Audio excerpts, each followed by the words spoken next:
Oi, gente, tudo bem? Passou um carro bem na hora da introdução. Oi, gente, tudo bem? Olha, hoje eu vim aqui fazer uma pergunta pra vocês, uma pergunta daquelas, uma pergunta boa, uma pergunta que faz a gente pensar. Vocês sabiam que existe um jeito errado de elogiar a sua filha? Vocês sabiam que, por consequência, existe um jeito certo de elogiar a sua filha? Bom, eu também não sabia essa resposta até pouco tempo atrás, mas eu descobri e eu achei que ia ser muito legal vir aqui compartilhar com vocês. Bom, eu sou a Júlia, professora de balé e estudante de psicopedagogia e psicomotricidade, e eu vim aqui dizer para vocês que é muito importante que a gente elogie as nossas crianças. É muito importante para uma criança receber um elogio. Se é legal para um adulto, quando a gente é valorizado, é reconhecido, quando a gente faz uma coisa boa, uau, você escreveu muito bem esse relatório. Caramba, como você fez bem essa prova. Como você foi bem nesse teste. Você imagina para uma criança, aquele pequeno serzinho amadurecendo todas as suas potências pessoais, as suas forças, as suas seguranças. É muito importante para essa criança ser reconhecida naquilo que ela faz de bom. Claro, é muito importante também repreender quando uma criança faz alguma coisa de errado, mas acontece que a gente sempre tende a focar no que a criança faz de errado, né? A gente sempre tende a olhar mais para quando ela faz alguma coisa errada do que para reconhecer quando ela faz uma coisa boa. E isso, gente, não vale só para criança, não.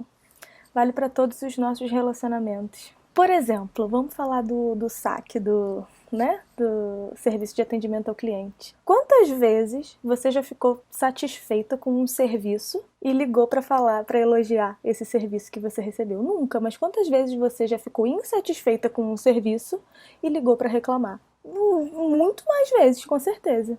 Por quê? Porque a gente tende a olhar para as coisas erradas, a gente tende a se importar mais com as coisas erradas do que com as coisas boas. E isso acontece muito no nosso relacionamento com os nossos filhos e as minhas alunas, no caso. Por isso que eu fui entender como seria a melhor forma de elogiar a minha aluna, já que o elogio é tão importante na vida dessas crianças, porque a partir do elogio elas conseguem reforçar os seus valores pessoais e elas conseguem construir dentro de si mesmas uma noção de que elas têm potencial para ser e fazer o que elas quiserem.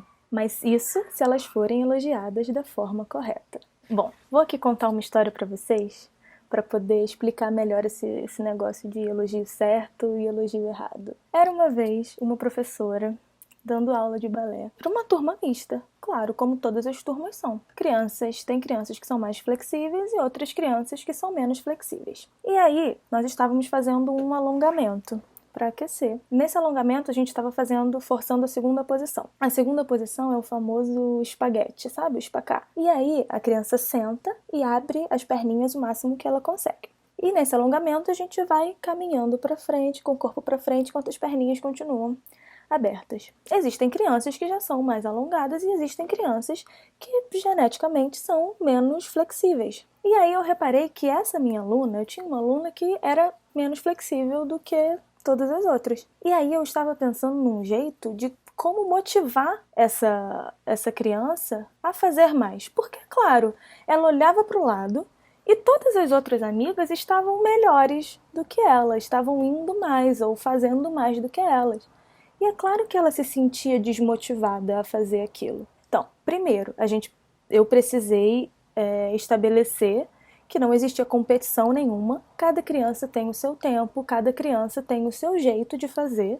Então, não era uma competição. E segundo, eu comecei a elogiar ela. Então, quando ela abria o espaguete lá, a segunda posição, e ela fazia um pouquinho, e eu ia lá e forçava ela um pouquinho, e elogiava, e falava: caramba, você tá muito boa nisso, você tá conseguindo fazer isso muito bem. E aí, no que eu falava isso, você tá muito boa nisso, ela relaxava. E o elogio não estava surtindo o efeito que eu gostaria que surtisse, sabe? Ela tinha melhorado um pouquinho, mas eu queria que ela fosse mais. E eu achei que se eu elogiasse, ela ia fazer mais. Por que quando eu elogiei você tá muito boa nisso, você tá fazendo isso muito bem.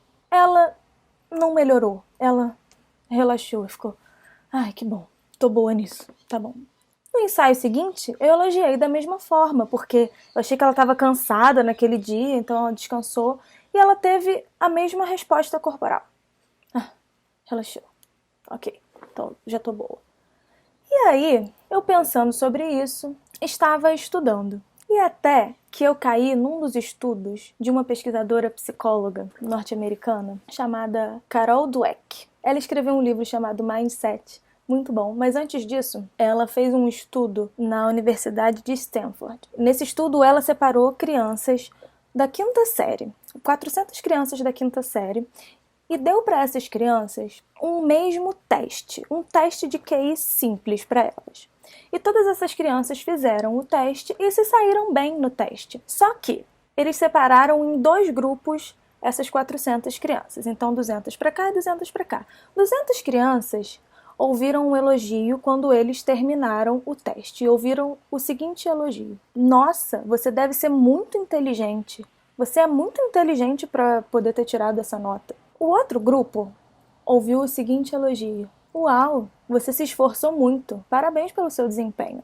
Dessa forma, eles juntaram todo mundo de novo e fizeram um segundo teste. Mas para esse segundo teste, eles decidiram que iam dar a opção para as crianças delas escolherem. Vocês querem um teste simples ou vocês preferem um teste um pouco mais difícil, mas que vai dar para vocês conhecimentos novos, onde vocês vão aprender novas coisas legais. As crianças que foram elogiadas como inteligentes decidiram que gostariam do teste mais fácil, mais simples. E as outras crianças que foram elogiadas como esforçadas decidiram que gostariam do teste mais difícil porque elas queriam aprender mais.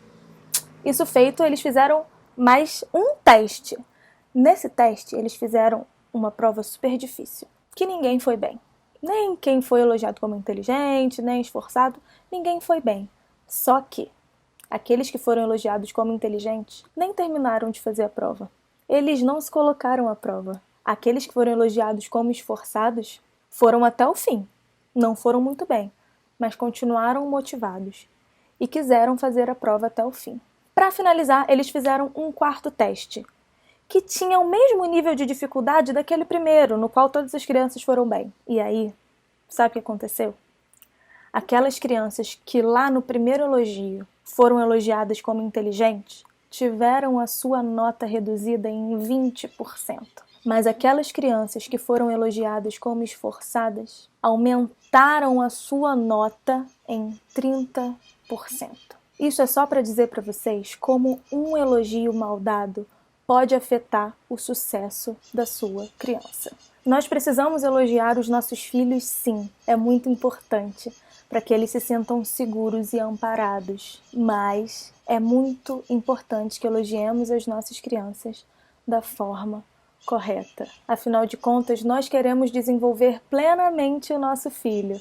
E nós aqui estamos conversando sobre como o balé desenvolve a criança socialmente, mentalmente, emocionalmente. E é por isso que eu vim conversar isso com vocês, porque para esse desenvolvimento pleno é preciso que todo mundo esteja junto.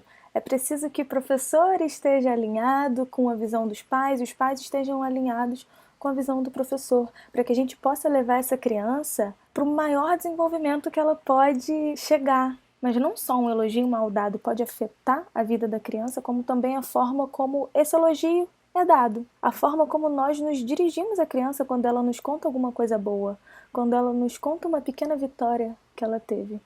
Um outro estudo realizado pela Shelley Gable, outra pesquisadora, nos conta que o maior preditor de um relacionamento bem-sucedido, de um relacionamento duradouro, com vínculos bem estabelecidos, é a forma como nós reagimos quando alguém nos conta alguma coisa boa, alguma vitória, pequena ou grande.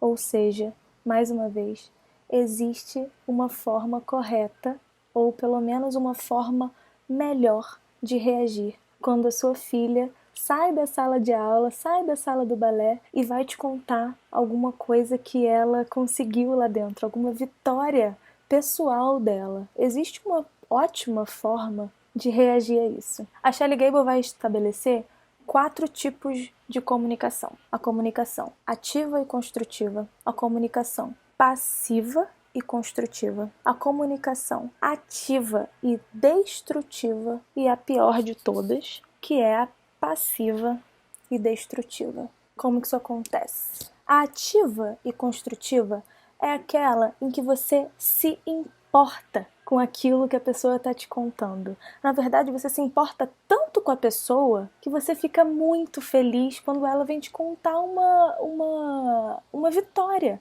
Não importa se é pequena, não importa se é grande, não importa se é importante para você, se aquilo é uma vitória para você também, não importa. Importa o que a pessoa está sentindo. Isso cria uma empatia e um estabelecimento de vínculo tão grande como, por exemplo, quando a criança sai da sala de balé e diz: mamãe, consegui fazer o chassé, digamos. E aí você mal sabe o que é chassé, você lá sabe o que é chassé? Aí você fala pra ela, ativa e construtivamente. Você fala: caramba, minha filha, parabéns, eu sei quanto você se esforçou para isso, me conta como foi. E sabe, você se mostra interessado naquele assunto, porque ela tá feliz, ela quer falar daquilo, você se mostra interessado. E a sua expressão corporal se mostra presente, se mostra interessada, se mostra feliz. A nossa expressão corporal é quase tão importante quanto o que a gente diz. Porque se eu falo assim: que bom, minha filha, legal, me conta mais. Você acha que essa criança vai querer contar alguma coisa? Talvez ela queira, porque ela está muito feliz, mas a sua expressão corporal está totalmente não condizendo com o que você está dizendo. Que confusão, não seria isso, né? Mas bom, essa já vou deixar aqui de cara que é a melhor forma para você reagir quando a sua filha te conta uma coisa boa. Ative construtivamente, falando coisas positivas, expressando emoções positivas e deixando o seu corpo reagir positivamente. Temos também a segunda forma, que é a forma passiva e construtiva. Ela é construtiva porque ela vai falar uma coisa boa. Por exemplo, a filha chegou: mamãe, fiz o chassé. E aí você fala: que bom. Você não falou uma coisa negativa. Você falou: que bom, parabéns. Mas a sua expressão corporal está dizendo uma coisa completamente diferente. Não é verdade? Por isso que é muito importante nós estarmos atentos com a nossa expressão corporal. Quando você diz: que bom, parabéns, você está passivamente dizendo para ela: uau, legal, mas você não está trazendo nenhum interesse para aquele assunto, você não acha que aquilo é interessante, já que você lá sabe o que é passe, o que é chassé. Olha, eu me confundindo. Você não sabe o que é chassé, então você não se importa com aquilo. E isso demonstra para ela que você não se importa com uma coisa que ela se importa. Olha que coisa triste, né? Mas existem alguns estilos de comunicações mais tristes do que esse. Vou falar agora da forma ativa e destrutiva. A forma ativa e destrutiva é uma forma muito terrível, porque a gente reforça na criança um monte de pensamento martelinho que pode ficar batendo na cabeça dela o tempo todo, sem reforçar coisas positivas em momento nenhum. Ou seja, mamãe, fiz o chassé. E aí você olha para ela e fala: de que adianta fazer o chassé se você não arruma a sua cama?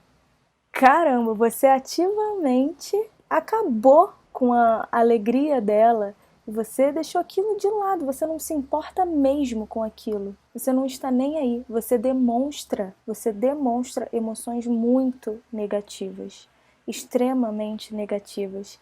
E essa criança provavelmente não vai ter mais vontade de falar nada, né? De contar uma novidade.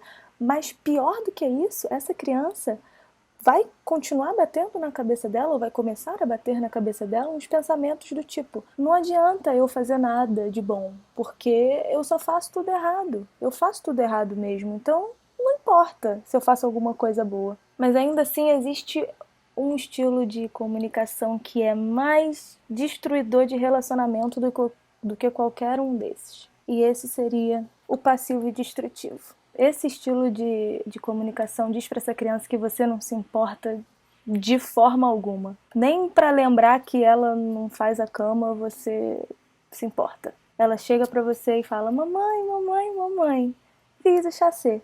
E você olha para ela e fala: ah, tá bom, deixa eu conversar aqui, depois eu falo com você. Você não demonstra nenhuma reação ao que essa criança está te contando.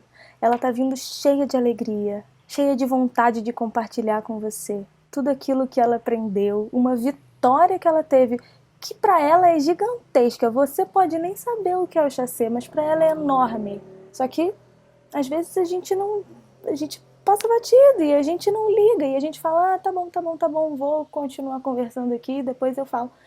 E isso é muito destrutivo, extremamente destrutivo, porque com o passar do tempo essa criança não vai ter mais vontade de estabelecer vínculo nenhum de conversa, porque na cabeça dela não adianta eu falar nada, porque ela não vai me ouvir, ela não quer falar nada comigo. Por isso que é muito importante a gente saber que existe a melhor forma de elogiar e existe também a melhor forma da gente se dirigir à criança quando ela traz pra gente essa pequena vitória que ela teve. A gente vai elogiar da forma certa e a gente vai expressar da forma certa. Essas duas coisas têm que andar em conjunto. Assim como tem que andar em conjunto família e professor. E é por isso que eu vim aqui conversar com vocês sobre isso também, porque é muito importante a gente estar alinhado nesse mesmo pensamento. Porque o que adianta em casa vocês terem um estilo de comunicação totalmente ativa e construtiva com essa criança e dentro de sala de aula a professora falar que ela faz tudo errado? Não adianta nada, porque ela vai ficar confusa, né? Por isso que é importante a gente alinhar esse pensamento. Por isso que eu quis vir aqui conversar com vocês sobre isso, porque eu acho que é um assunto que todo mundo deveria saber, para que a gente consiga criar e desenvolver crianças plenamente felizes e saudáveis e emocionalmente seguras consigo mesmas. Então é isso, um beijo, tchau, virei youtuber, beleza?